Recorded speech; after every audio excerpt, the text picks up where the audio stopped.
Welcome to some new r/malicious compliance stories, where people comply to the letter, but not the spirit of a request. I hope you had a great day. The first story is called Tech Support Compliance. At my previous job, I worked on the business support desk. One of the products we offered was a data management service. Basically, you would buy a block of data, say 100 GB per month, and however many SIM cards you needed. Then you can assign data to SIM cards as needed via the customer portal. We weren't the actual cellular network provider, we just sold data and SIMs on their network. We would often receive tickets regarding SIM cards not working. 90% of the time it was a configuration issue. You needed to use the correct APN to connect. Other issues were signal problems and faulty devices. Not the SIM cards themselves, they don't just suddenly become faulty.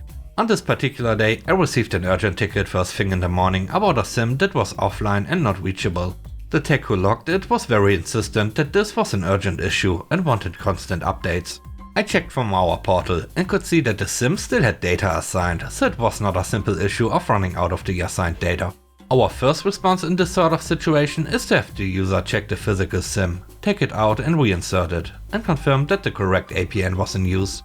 Our terms and conditions firmly state that this is the user's responsibility, as the SIM could be anywhere in the country. Not long after asking the above, the tech responded that the checks have been done and asked for an ETA on resolution. At this point I was pretty sure that they were lying and had not checked anything. I get a sixth sense about these things, but had no proof. At this point our next option is to have the cellular network provider check the SIM, which takes at least a few hours. With the tech continuing to haunt me, I ended up escalating the call with the provider, who confirmed that there were no issues in the area and that the SIM was offline. By now it was mid-afternoon and I was getting very annoyed with how the tech kept asking for escalations and ETAs when I knew they were lying about performing the requested checks from their side. If they had done the checks, this would mean that the SIM card just failed after working for months. That just doesn't happen. I decided that it was time to comply with the tech's request to expedite the issue. I drafted an email confirming that the tech had performed the requested checks, the cellular network could not find any issues, the SIM had sufficient data available, and the next step was a SIM swap, which I would ensure was done immediately. As soon as the email was sent, I called the individual responsible for SIM swaps, and by the end of the call the swap was complete. For those that don't know, a SIM swap is irreversible and renders the old SIM completely unusable.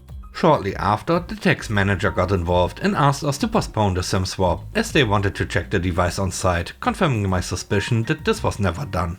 I replied that the tech had informed us that all the on-site checks were done already and that the SIM swap was expedited due to his insistence. Turns out that the SIM was in some networking equipment in a mine in a remote province of the country. The tech's company now had to send someone to our office to pick up the new SIM, then drive all the way to a remote mine to replace it. Potentially a 2-day job.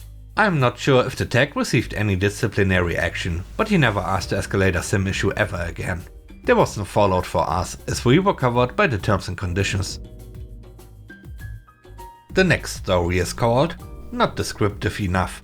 At my workplace, if you are absent from work for pretty much any reason, you need to fill out an absence form. Not an overly complicated document, but it does ask you to give a line or two describing the reason for your absence. Over the whole time I've been there, you've never needed to go into huge detail.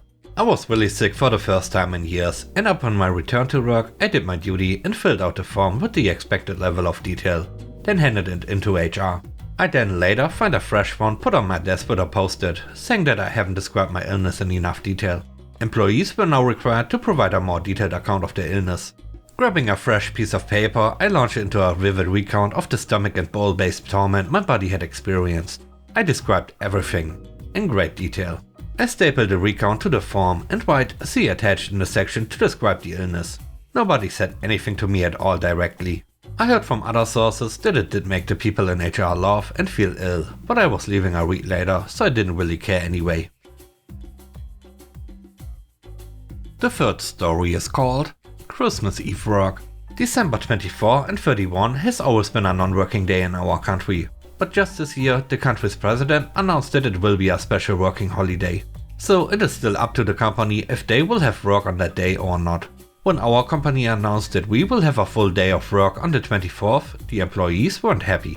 We didn't have work on that day even before the oldest employee in the company have started working for the company for 40+ years already. And most employees already had plans set up for that day. After back and forth meetings with the union, the company finally gave in and agreed to have only a half day of work on the 24th. Employees are still not happy, but we took that as a win. Now to the malicious compliance. Each department in our company can choose any day in December to celebrate their Christmas party. The party can last half a workday and the employees will still be compensated as long as the party is held in the office. So on December 24, we all had our Christmas party. As agreed, department Christmas parties are company time, so it will still be credited as us going to work. The next story is called Should Have Listened the First Time. At the time of this, I was working at a phone store. I had been selling phones at this point for about 5 years, though not by choice and for several different companies. I'm waiting in my store for customers to show up when an older man in a suit walks into my store. Now, man in suit is definitely in a rush because my store was not in the best part of town. He's already a customer and starts asking about coverage in an out of the way area a few hours away. I checked maps and unfortunately we did not have coverage in the middle of that particular nowhere. So man in suit power walks out of my store and around the corner to a competing phone store that almost very definitely has coverage there. As expected, about 5 minutes later he walks in, demanding all the information he will need to transfer his account over to the competitor. I'm a helpful bloke and it's not like there's any commission to be made with him anyway, so I start by giving him a heads up. Alrighty, I'll grab you all that info sir, but I also just want to give you a heads up before you head over there with this info. The phones you have need to be entirely unlocked before they will work on the competitor's service. They are, don't worry about it. Sorry I couldn't stick with your company. Honestly man, it's fine if you wanna switch to a different service. It's not like I'm gonna lose any commission because you switched. But seriously, if you bought your phones from our company, then you need to call and ask to have them unlocked because it's not automated and takes a few days. No, it will be fine. They will just unlock them over there.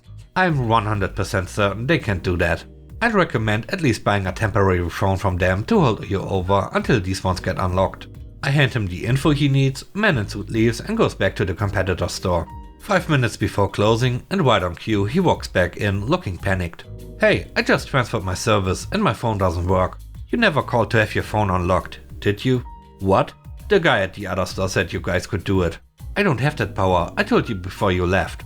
I thought you were just trying to keep me as a customer.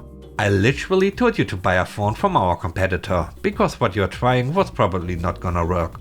Apparently he had a very important phone call he was expecting from a senator and could not be without his phone working. He begged me to reverse the carrier transfer. Impossible at that point. He begged me to reopen his account with my carrier with the same number. Bouncing a number back and forth between carriers causes a lot of nightmares and would have made the situation worse. He literally tried bribing me $400 to fix it any way I could, which I gladly would have taken, if there was anything I could do. I told him his best option was buying a new/temporary phone from the competitor and using that until his current phone got unlocked. But it was too late. The competitor's store closed before he agreed to do that. The last story is called Disciplinary Lies. A few years back we were short-staffed. I was already covering 2 roles at once. Basically, nobody else would step up to do it, and the bad manager wouldn't ask anyone else to do it. Then it got worse. The next guy due in on an intermediate shift calls in sick. Nobody to cover him. I'm in the office trying to do one of 2 roles I was already doing, and the supervisor's phone rings. With these office phones, any one of 4 could pick up, press *80 and answer the ringing line. So I answered, it's the bad manager. Oh, is the supervisor there? No, if he was here he'd have answered. Can I help? Oh, look, can you go and cover 3rd role as well for the next few hours? You know I'm already doing 2 jobs and you are asking me to do 3? Can you just? I hung up, but I ran and did it. Ran myself wrecked for the next 3 hours until some coverage showed up on call in overtime. I returned to the office and the bad manager was there. Begrudgingly thanks me for helping, and I snapped. That was BS and you know it. There's not one other person here you'd have to ask to do that, because they'd have told you no effing way. Next time you pull that, that's how I will answer. He walked out gobsmacked. The next day I get called up to his office on arrival. He wants to write me up for giving him a spray. He was basing his write-up on a totally fabricated version of the phone call I answered. Thing was, all our calls were recorded and I knew exactly what was said. For a disciplinary notice to go on file, you have to accept the notice, sign a statement and agree to it, and a remediation process. You can have our union representative present, but I didn't need one. So here, my compliance was sticking to the rules. I'd signed it if it was true, but what he'd prepared was a lie. The statement is false. He rang and asked for the supervisor. You wanted to ask him to ask me to fill the third role. You didn't want to ask me yourself. No, that's not how it went. I rang to speak to you. No, you rang his number and asked for him. I am so confident in that knowing all calls are recorded that you can go and get the tapes. I'm not getting the tapes. You are signing this disciplinary notice. I'm not signing a false document. Go get the tapes. I'm not getting the tapes. Then I ain't signing it. I get up to walk out and the state manager walks in behind me. He asks what's going on. The bad manager tells his lies. I tell it how it really was, including being asked to cover 3 job roles at once because he wouldn't ask anyone else. I told the state manager that. He claims he said X, I know he said Y. The only way to prove it is to get the tapes, which he refuses to do. If he wasn't lying, he'd get the tapes. The bad manager again pushed the form across trying to get me to sign it. Get the tapes. He wouldn't budge. I looked at the state manager. I said if this man was so confident the tapes would prove he's not lying, he'd get the tapes. Maybe you would like to get the tapes? They looked at each other, blankly. Well, if nobody is gonna get the tapes, we are done here. And I got up and walked out. No letter on file. Never asked to fill 3 roles simultaneously again. They also lost the chance to write me up for the mouthful I gave him on that night. It's a one chance thing. There's no editing, no revisions. So they couldn't bring it up later and try to pin me with it again.